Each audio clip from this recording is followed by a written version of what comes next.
नमस्कार, मैं नेहा शर्मा आपके साथ और आप देख रहे हैं जस्ट इंडिया। खबरों के प्रायोजक हैं रंज care showroom in Rohtak and Bahadurgarh. Showroom पर आएं, टेस्ट ड्राइव लें और गाड़ी बुक कराएं। Oscar super speciality hospital and trauma centre. Bharatiya Janata party के सांसद और कुश्ती संघ के अध्यक्ष बृजभूषण शरण सिंह ने अपने ऊपर लगे आरोप को लेकर दिल्ली पुलिस की तरफ से गठित एसआईटी में बयान दर्ज कराया है। सिंह ने पहलवानों की तरफ से लगाए गए आरोपों को सिरे से खारिज कर दिया है। दिल्ली पुलिस ने बृजभूषण शरण सिंह के बयान दर्ज किए हैं। पुलिस ने सांसद से आगे कुछ दस्तावेज मांगे हैं। दोबारा जरूरत होने पर फिर से बयान दर्ज होंगे। सूत्रों के मुताबिक बृजभूषण ने अपने ऊपर लगे आरोपों को नकारा है और बेगुनाही के सबूत भी दिए हैं।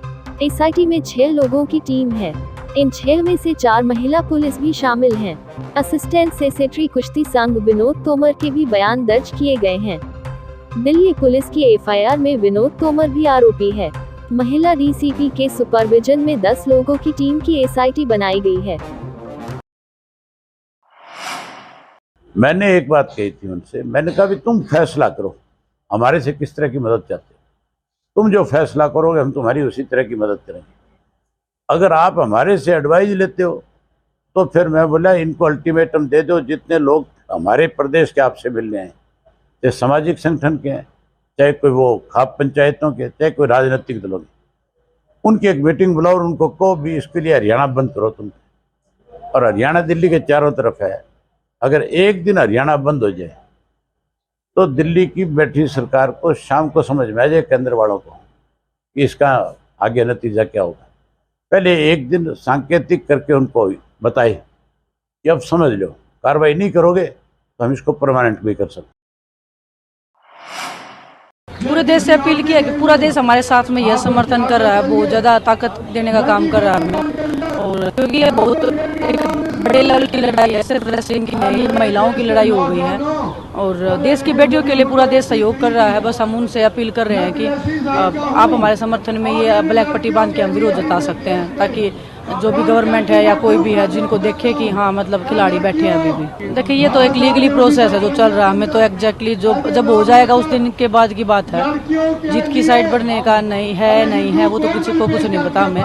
लेकिन बस हम बैठे हैं यहाँ पे, जब जीत की तरफ बढ़ जाएंगे या बृजभूषण की गिरफ्तारी हो जाएगी तो हम चले जाएंगे। हरियाणा सीएम मनोहर लाल के 13 से 15 मई तक सिरसा में होने वाले जनसंवाद कार्यक्रम को लेकर सांसद सुनीता दुग्गल लोगों को न्योता दे रही हैं। सांसद का एक वीडियो सामने आया है कि जिसमें उनकी सरपंच एसोसिएशन के पदाधिकारियों से बहस हो रही है। सांसद ने उनकी खिंचाई भी की और अपने दिल की भड़ास भी निकाली। सुनीता दुग्गल ने कहा कि मैं एकमात्र महिला सांसद हूँ। किसान आंदोलन में आप लोग मेरी गाड़ी को डंडे से तोड़ते रहे, फिर कह रहे हो कि गांव में नहीं आए। मैं अपनी गाड़ी पर निशान दिखा सकती हूँ। अपने साथ वालों से पूछो। विरोध प्रदर्शन का कोई तरीका होता है। मैंने आपका क्या बिगाड़ा था जो आप लोगों ने मेरी गाड़ी तोड़ दी। मैडम आप उससे पूछो, मेरी गाड़ियाँ डंडों से मैंने तोड़, अभी तो निशान दिखाऊं आपको, निशान दिखा देती हूँ। गाड़ियाँ मेरी हमारे गाँव में नहीं आती।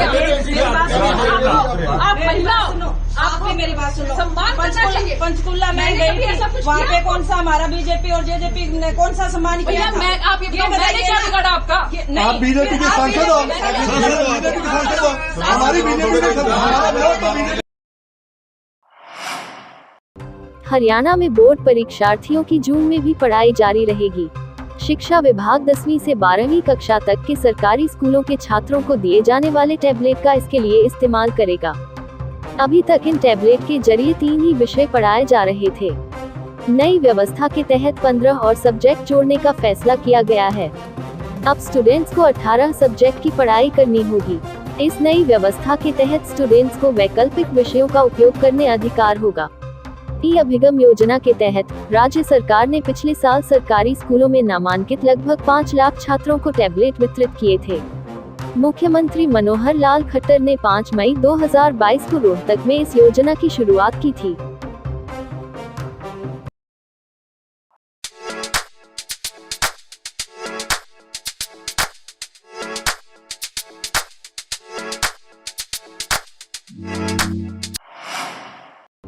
पंजाब के होशियारपुर में 2 गुटों में दिन दहाड़े गैंगवार हुई।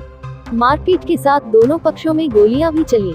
झड़प में युवक के सिर में गोली लगने से उसकी मौके पर ही मौत हो गई, जबकि अन्य युवक भी घायल हुए हैं, जिन्हें सिविल अस्पताल में भर्ती कराया गया है। डॉक्टरों ने एक की गंभीर हालत को देखते हुए निजी अस्पताल में रेफर किया है। मृतक की पहचान जसप्रीत साजन के रूप में हुई है, वहीं घायल का नाम चन्ना है। लोगों ने बताया कि गैंगवार किसी पुरानी रंजिश को लेकर हुई और इसने खूनी रूप धारण कर लिया। बहरहाल घटना की सूचना मिलते ही पुलिस मौके पर पहुंच गई है और जांच में जुट गई है।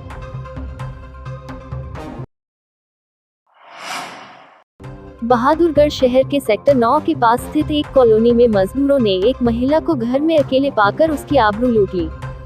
महिला के साथ यह वारदात उसके मकान मालिक के पास दिहाड़ी मजदूरी करने वाले एक युवक ने की है, जबकि आरोपी का दूसरा साथी घर के बाहर खड़ा हो गया। घटना की सूचना मिलते ही पुलिस ने महिला का मेडिकल करवाया और आरोपियों को भी गिरफ्तार कर लिया। दोनों आरोपियों को आज कोर्ट में पेश किया गया है, जहां से उन्हें न्यायिक हिरासत में जेल भेज दिया गया। वारदात बहादुरगढ़ के सेक्टर 9 के पास स्थित एक कॉलोनी की है, जहां एक महिला अपने बच्चों के साथ किराए के मकान में रहती है। और जिस मकान में ये रह रही थी, उस मकान वाले का वहाँ शटरिंग का सामान पड़ा रहता है। उसके साथ 2 लेबर गई थी पहले 7 तारीख को, तो वो 2 लेबर 8 तारीख को फिर उस घर में गई पीछे से, और एक आदमी ने उस घर जो लेडी रही थी उसके कमरे में घुस के बलात्कार किया और दूसरा बाहर खड़ा रहा। तो उस संबंध में उसने अपने परिवार आने के बाद अपने हस्बैंड को बताई। हस्बैंड ने फिर FIR दर्ज कराई है, दोनों के नाम दिए हैं और कल वो गिरफ्तार हमने कर लिए। गिरफ्तार करके आज वो जेल चले जाएंगे। कहाँ के रहने वाले सर? ये बिहार के हैं, दोनों के दोनों लेबर का काम करते हैं। एक का नाम है मोहम्मद शहजाद और दूसरे का नाम है मोहम्मद लाल बाबू। मच्छरदानी में सोने को लेकर हुए विवाद में एक युवक की छत से नीचे फेंककर हत्या कर दी गई। मामला हरियाणा में अंबाला जिले की नारायणगढ़ अनाज मंडी का है। युवक की मौत के बाद परिजन इसे इत्फाकिया मौत समझकर बॉडी बिहार ले गए। अब वारदात से जुड़ी CCTV फुटेज सामने आने से मौत के कारणों का खुलासा हुआ है। नारायणगढ़ पुलिस ने युवक के भाई की शिकायत पर 5 लोगों के खिलाफ गैर इरादतन हत्या का केस दर्ज कर लिया है।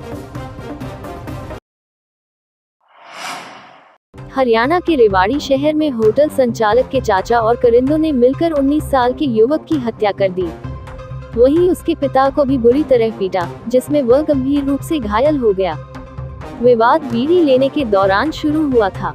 सूचना के बाद सेक्टर 3 चौकी पुलिस ने शव को कब्जे में लेकर मोर्चरी में रखवा दिया है। पुलिस पूरे मामले की जांच में जुटी है। रेवाड़ी शहर के मोहल्ला बड़ा तालाब निवासी नरेंद्र सैनी काफी सालों से नई अनाज मंडी के गेट के सामने रोटी सब्जी की रेडी लगाता है। मंडी में सरसों की खरीद शुरू होने के कारण किसानों की भीड़ देख गुरुवार देर रात तक उसने अपनी रेडी खोली हुई थी। रेडी पर उसका 19 साल का बेटा दिव्यांशु भी था। 12वीं कक्षा के पेपर देने के बाद वह अपने पिता के ही रेडी पर काम करवाता है।